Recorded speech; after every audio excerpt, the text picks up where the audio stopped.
안녕하세요.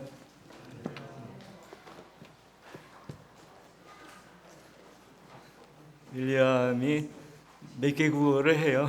한국말만 못하지. 그래서 우리 아프리카 탄자니아에는 125개의 언어가 있다고 합니다. 125개.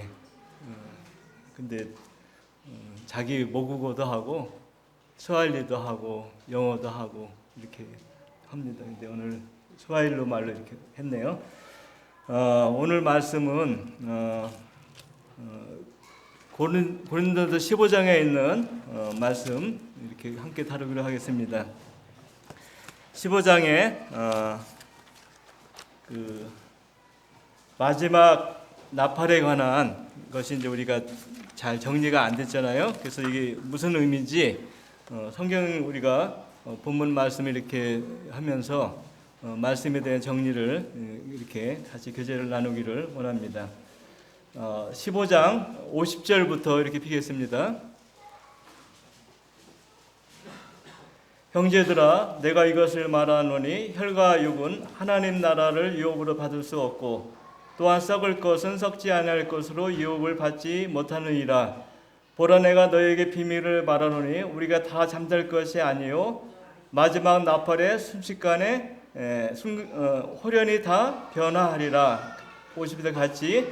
나팔 소리가 나매 죽은 자들이 썩지 않을 것으로 다시 살고 우리도 변화하리라. 물론 여러 가지 말씀이 좀 다 아는 말씀이기 때문에 여기까지만 읽겠습니다. 우리가 이 말씀은 사도 바울이 고린도 교회에 향해서 쓴 편지입니다. 사도 바울이 이제 고린도 교회에 1년 6개월 유했다고 사도행전에서 이렇게 기록이 되어 있는데 참 이 여러 가지 그 사건 가운데 고린도 교회가 하나님 말씀을 붙잡고 고린도 교회가 이렇게 굳게 섰죠. 그런데 이런 소식이 들려와요. 15장에 보면은 15장의 그 12절에 보면은 이런 말씀이 있어요.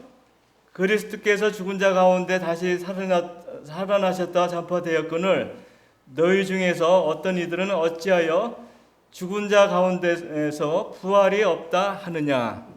그러니까 청청병력이죠. 하나님의 말씀을 전해서 그것에 하나님의 교회가 서고 그곳에 다양한 은사가 아주 훌륭한 은사가 넘쳐 흐르고 또 이런 그 하나님 말씀이 가리키는 훌륭한 교사들이 있는데도 불구하고 그 교회 가운데 어떤 사람들이 뭘 가리키고 있다고 했어요? 그리스도가 어떻게 부활이 없다고, 어찌 죽은 자들 가운데 이 그리스도는 부활하셨다고 알고 있겠지만 그러나 죽은 사람들 가운데 예수님 안에 있는 사람들 가운데서는 뭐가 없다고요? 어찌 부활이 있을 수 있느냐? 이렇게 막 그 전파를 하고 가리키는 것이에요.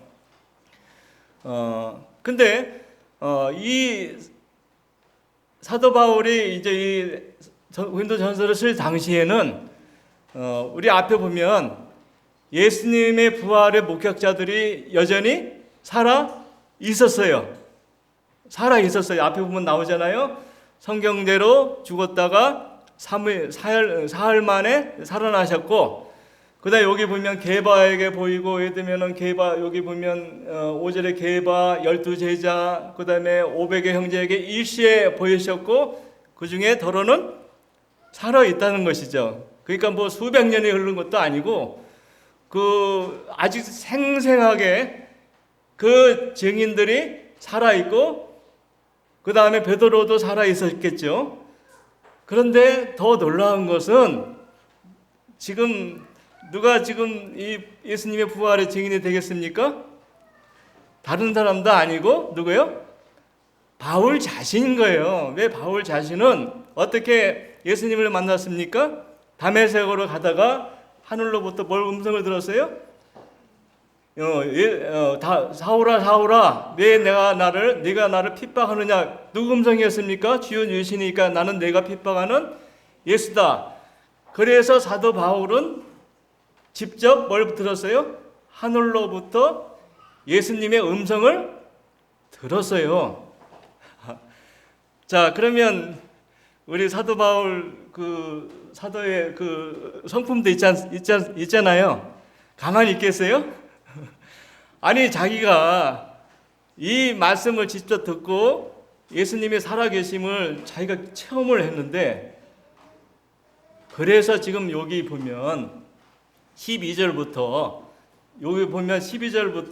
19절까지 예수님이 부활이 없으면서 여기서 만일이 나옵니다. 그 다음에 13절에 보면 만일 죽은 자의 부활이 없으면, 그렇죠?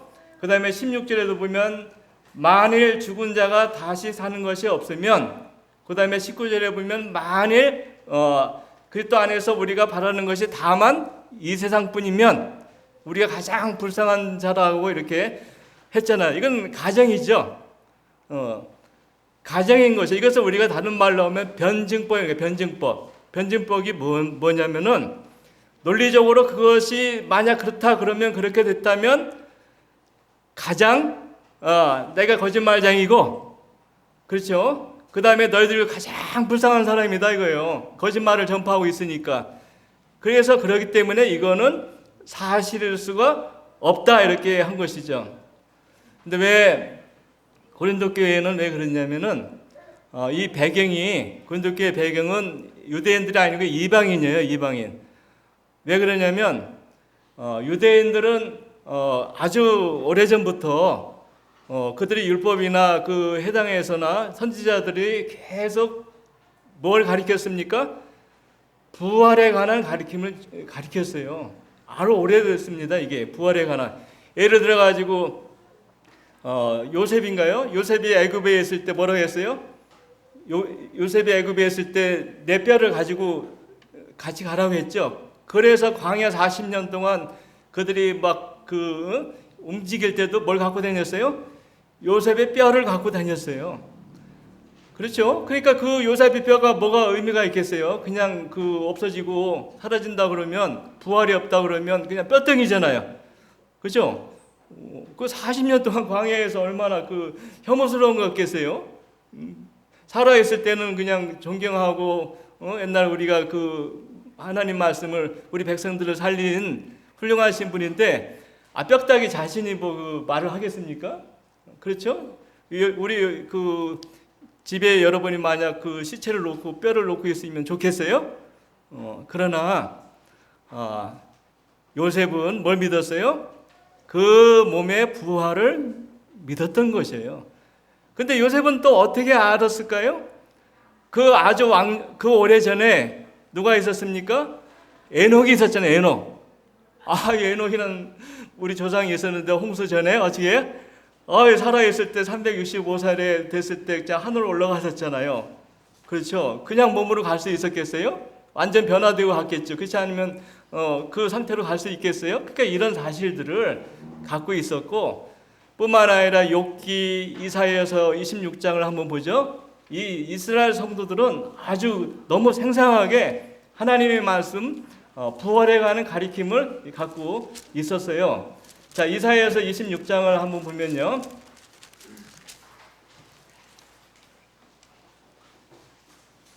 19절에 보면 주의 죽은 자들은 살아나고 우리의 시체들은 일어나리이다. 티끌에 거하는 자들아 너희는 깨어 노래하라. 주의 이슬은 빛난 이슬이니 땅에 죽은 자를 내어 놓으리로다. 여기 보면 이사야 선지자는 분명히 이 죽은 자들이 살아난다고 이렇게 노래하고 있잖아요. 땅에서, 티끌 가운데서 거하는 자들이 깨어서 이렇게 일어난다고 했습니다. 이거 뭡니까?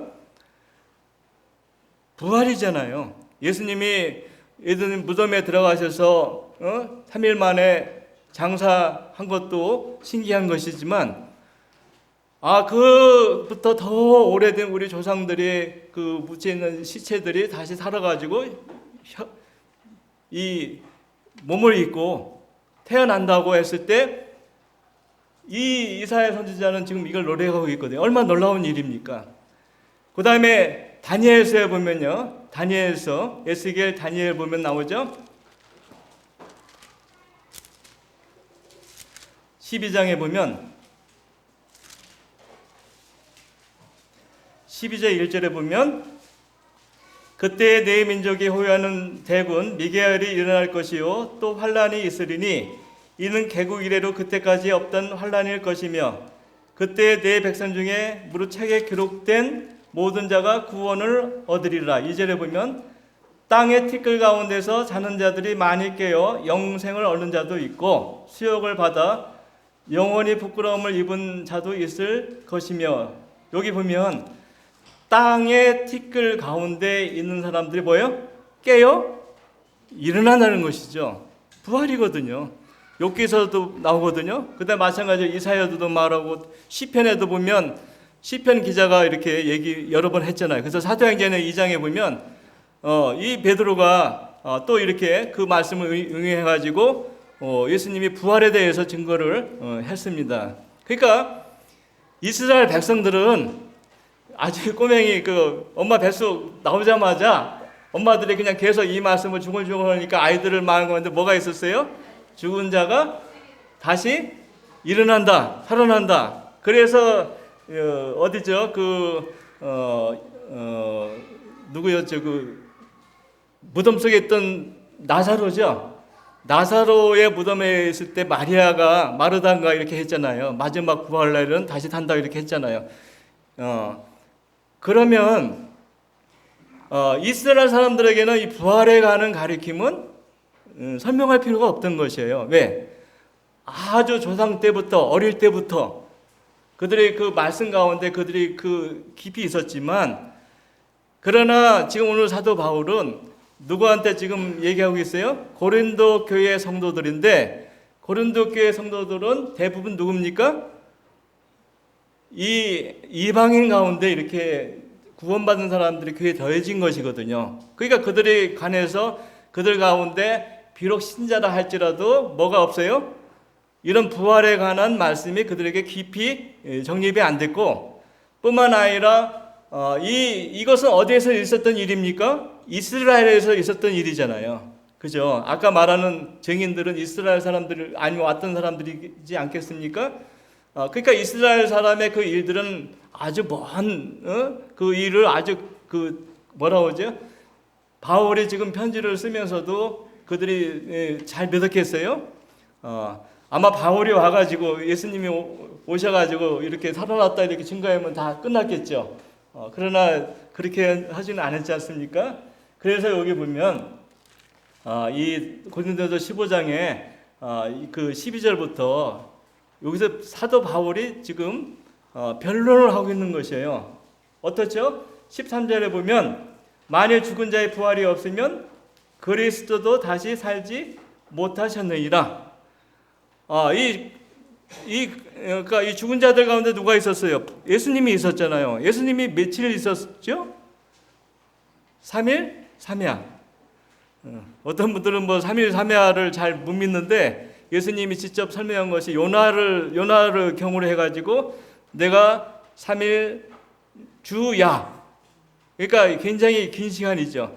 3일 3야 주야를 무덤에 있을 것이다 이렇게 했는데 오늘날 우리는 이제 그 말씀을 잘 등이 여기는 경우가 있어요.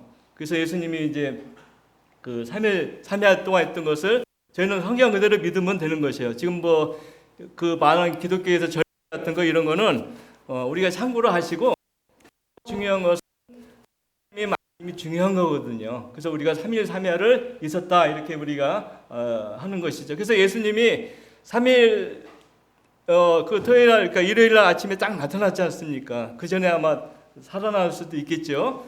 그래서 이제 여기 증인들이 이게 분명히 있는데 그 다음에 이 17절 18절에 보면 그리스도께서 다시 사는 것이 없으면 너희 믿음이 헛되고 너희가 여전히 죄 가운데 있을 것이라. 그래서 부활이 있어야 부활이 있어야 우리가 이 예수님의 죽음과 부활이 짝을 이룬다는 것이에요.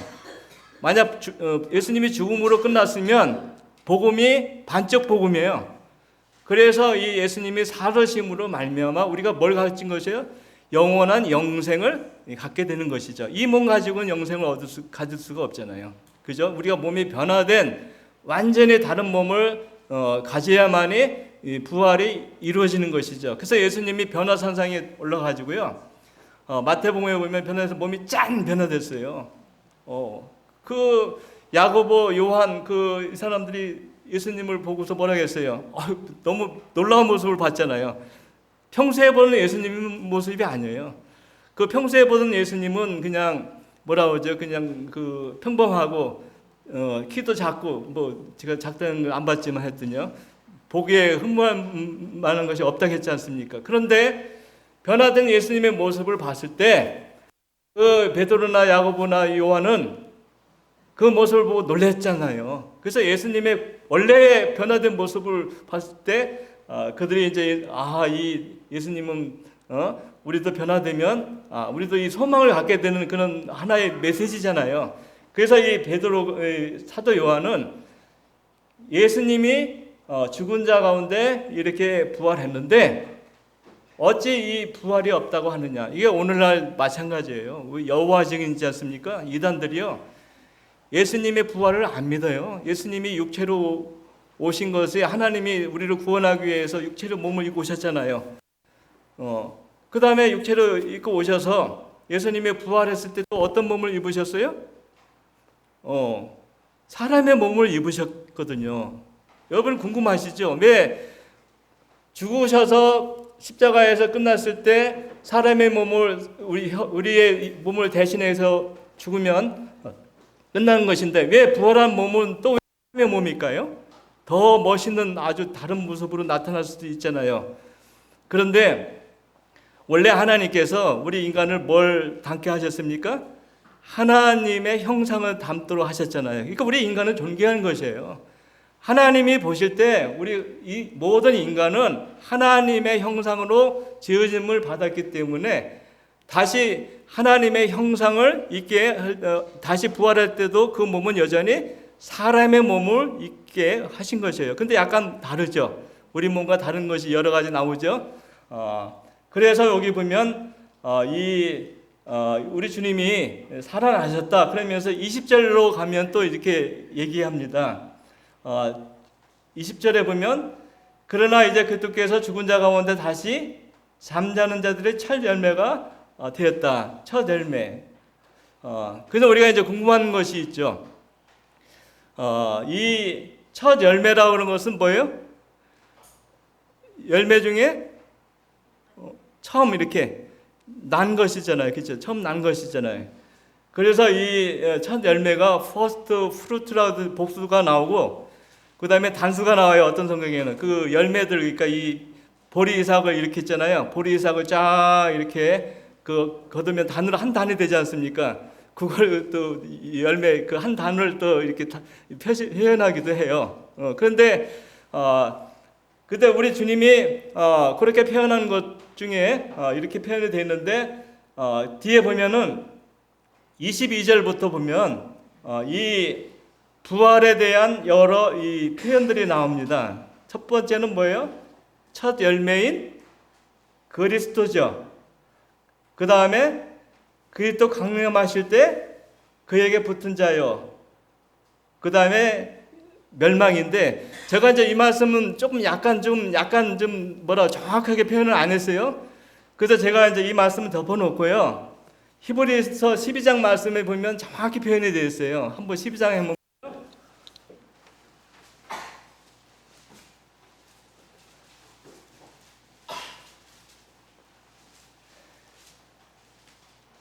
12장 22절에 보면 하늘 도성에는 누가 어떤 것이 있나 우리 한번 읽어보죠. 그러나 너희가 이른 곳은 뭐예요? 첫째 시온산, 두 번째 새 예루살렘 하나님의 도성, 그 다음에 천군 천만 천사들이죠. 이제 우리가 이제 이해했죠. 첫 번째는 누구예요? 시온산과 살아계시는 하나님의 도성 예루살렘이죠. 예루살렘이라고 봐도 되죠. 그 다음에 천군 천사, 그죠? 스랍들 뭐 나오잖아요. 창세기에 나오는 것이 이제 요한계시록에 보면 4장에 나오지 않습니까? 그 다음에 천사들. 그 다음에 이제 23절에 보죠. 하늘에 기록된 뭐예요? 장자들의 총회. 근데 제가 이제 이걸 장자들의 총회인데 영어 성경에 보면 어떻게 기록되냐면 제너럴 어셈블리. 제너럴 어셈블리라는 것은 일반적인 아주 모임들을 말하는 것이에요.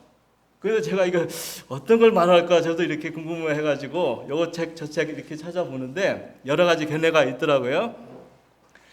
저는 그 중에 이제 하나를 이렇게 얘기할게요.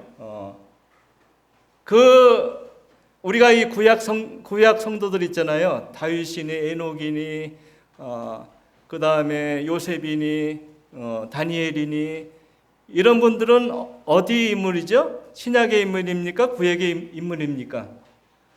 구약이죠. 예수님 오시기 전에 그들이 십자가를 바라보고 십자가에서 예수님이 돌아가셔서 우리 죄를 돌아가실 것을 오셔서 돌아가서 미리 아주 과거에 바라본 인물들이잖아요. 근데 이분들이 하나님의 자녀가 됐겠죠. 그죠? 의인이 된 거죠. 예수님이 십자가에 돌아가시면 다 이뤘을 때 이미 그들의 죄가 다 동시에 사라진 거 아닙니까? 자, 그런데 여기에 보면 뭐라고 불러요? 여기에 보면 뭐라고 부르죠? 장자들의 총회, 어셈블리. 그러니까 우리 교회도 어셈블리라고 부르고 있는데 이 구약 성도들의 어떤 모임을 뭐라고 부르겠어요? 장자들의 총회, 제너럴 어셈블리 이렇게 부르겠어요. 그러니까 여기 보면 아까 나오죠? 하늘에 있는 그 그룹들이 누구죠? 첫째는 이 천사들, 그 다음에 이 장자들의 총회, 그 다음에 뭐가 나오죠? 교회. 교회는 아시죠? 우리 교회 구원받은 하나님 자녀들 교회잖아요. 분리가 되잖아요. 그렇죠? 교회랑 장자들의 총회랑 분리가 되고 있어요. 그 다음에 또 누가 있죠? 만민의 심판자이신 누가 있습니까? 하나님. 그죠? 하나님도 계신 거예요, 그게. 그 다음에 또 누가 있습니까? 의인들이 나와, 의인들. 이게 좀 궁금할 거예요. 의인들이 누군가, 의인들. 이게 다 보면 분리된 이 영어 성경에 보면 투 누구 해가지고 분리된 그룹을 얘기하는 것이에요. 분리된 그룹이 뭐냐면 의인들도 있다는 것이에요. 이거는 이제 우리가 숙제로 남길 수 있지만 저 같은 경우는 이게 교회 시대는 끝나지 않습니까? 그죠? 끝나죠. 이게 뭐 영원히 있는 것도 아니죠. 그러면 환난 기간에 구원받은 성도들은 교회 성도들은 아니지 않습니까? 엄밀히 따지면. 그죠? 이런 사람들도 있겠고 그 위에 또 천년이라는 기간이 또 있지 않습니까? 그러니까 이건 하나님의 측면에서 볼 때는 그 사람들도 뭐예요? 의인에 속한 것이에요. 요한계시록 20장에 보면 환난 기간에 목배임을 받은 사람들도 살아나지 않습니까? 그죠? 그래서 그들도 어디에 속하는 것이에요? 역시 하늘에 있는 도성에 거하는 사람들이에요. 그러니까 의인이에요, 의인. 그죠? 의인이죠. 그 다음에 24절에 보면 뭐 나오죠? 예수. 그 다음에 예수님의 보혈. 여기 나와요. 지금 아침에 제가 이게 보혈을 이렇게 하면서 이 말씀을 생각했거든요. 여기 보면 한번 읽어보죠. 새 언약의 중보이신 예수와 아벨의 표보다 더 낫게 하는 뿌린 피, 예수님의 보혈이 여기 나오고 있는 것이요. 참 신기하죠? 왜냐하면 예수님이 부활했을 땐 피가 없고 다 흘리셨잖아요. 없잖아요. 근데 하늘의 도성에는 뭐가 있어요?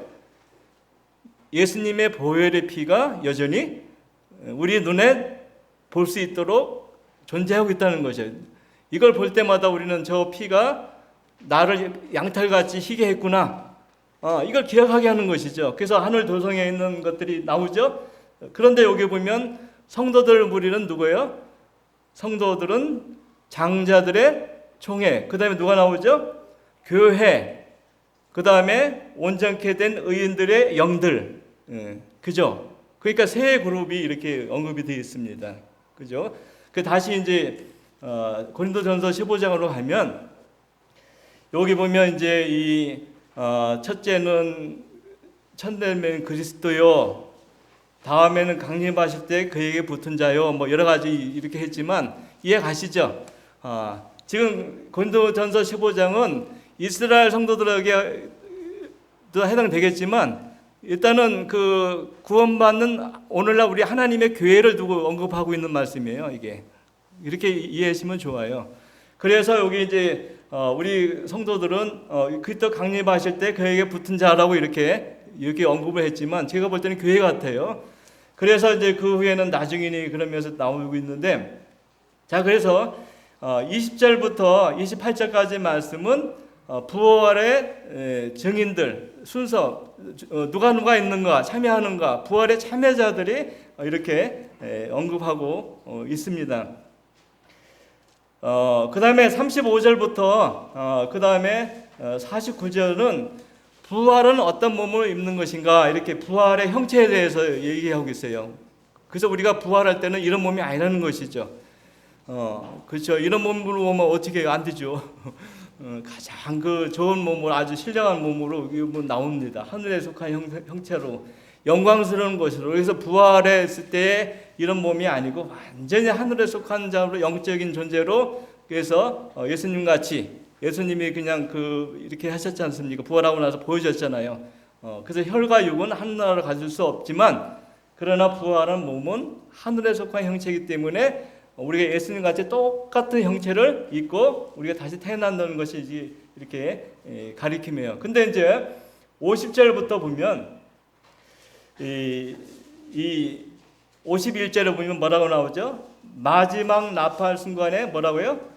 호련이 다 변화하리라. 이게 이제 우리가 혼동이 일어나는 부분이에요. 아니 여기 마지막 나팔이라 그러면 우리는 생각나는 것이 어디에 나옵니까? 요한계시록에 나팔 소리가 많이 나오지 않습니까? 그죠? 그래서 요한계시록에 나팔이 딱 끝나지 않습니까?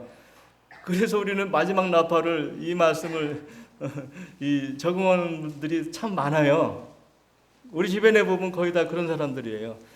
그런데 제가 이제 성경을 문맥적으로 한번 따져봅시다. 15장에는 마지막이라는 말이 3번 나와요. 3번. 한번 찾아보죠. 20절에 보면 뭐죠? 부활의 첫 열매. 이게 첫 번째죠. 그 다음에 26절에 뭐라 나와요? 맨 나중. 그러니까 첫 번째 부활의 첫 번째 열매는 첫 번째는 누구예요? 예수님이고 마지막 원수는 멸망받을 건 뭐예요?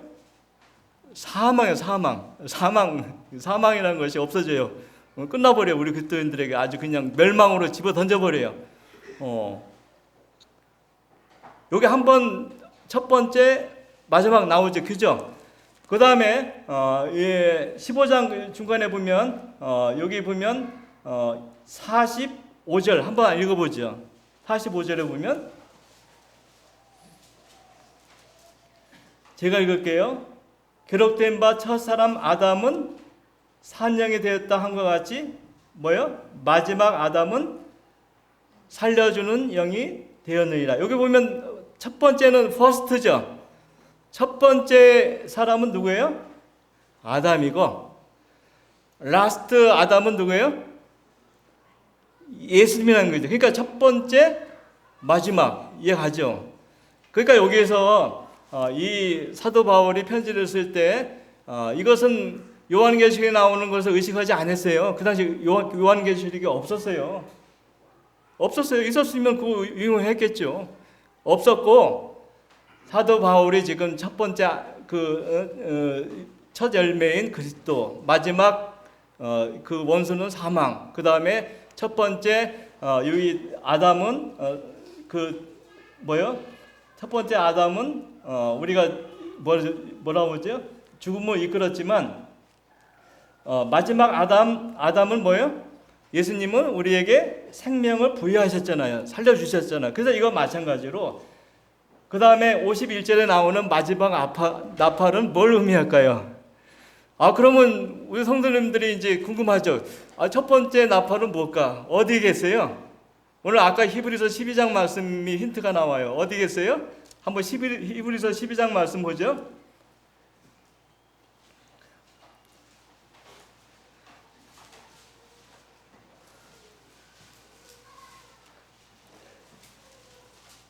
우리 19절 말씀 읽어보죠. 18절 19절 읽어보죠.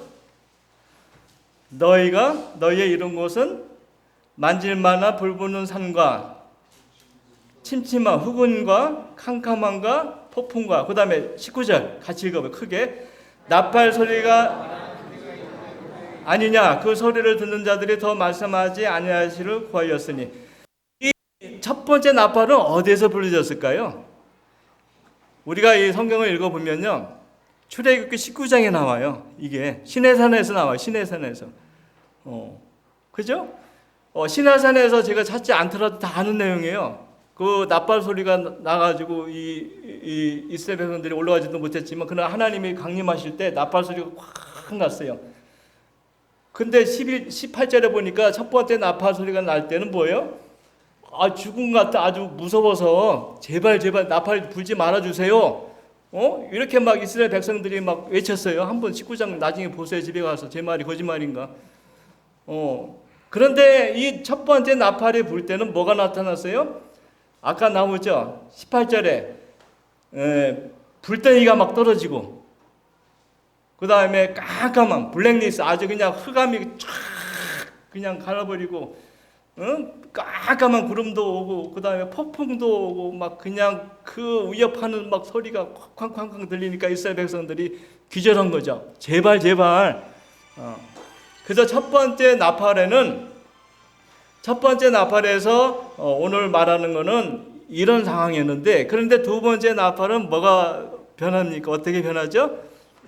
아까 그 고린도서 15장에 보면 두 번째 나팔 되면 어떻게 되죠? 우리가 다 변화하리라. 그러니까 여러분, 성도님들, 성경은 제가 여러 번 얘기했잖아요. 성경은 글자 하나만 갖고 이렇게 이 말씀 갖고 정의하지 마세요.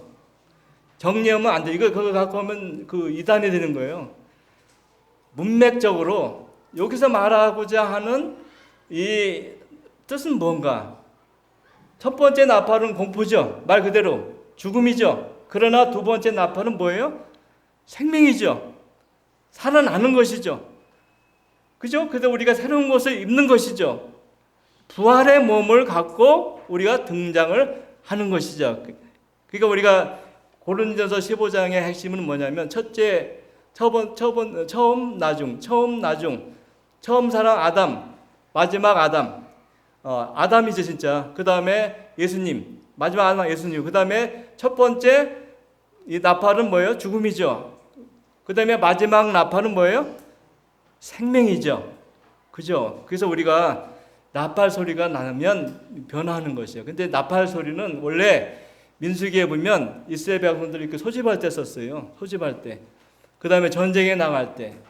그 다음에 한 가지는 어디에 썼냐면은 제사 지낼 때. 예를 들면 제사를 지나고 나서요, 그 예물을 들고 나서 거기에 나팔을 또 불었어요. 그러니까 이런 것이 있고, 또 한 가지 중요한 사실은 그 7월 1일 날 나팔절이잖아요. 그 나팔절 이스라엘 사람들은 100번 불렀다고 그래요. 100번 나팔을 본대요.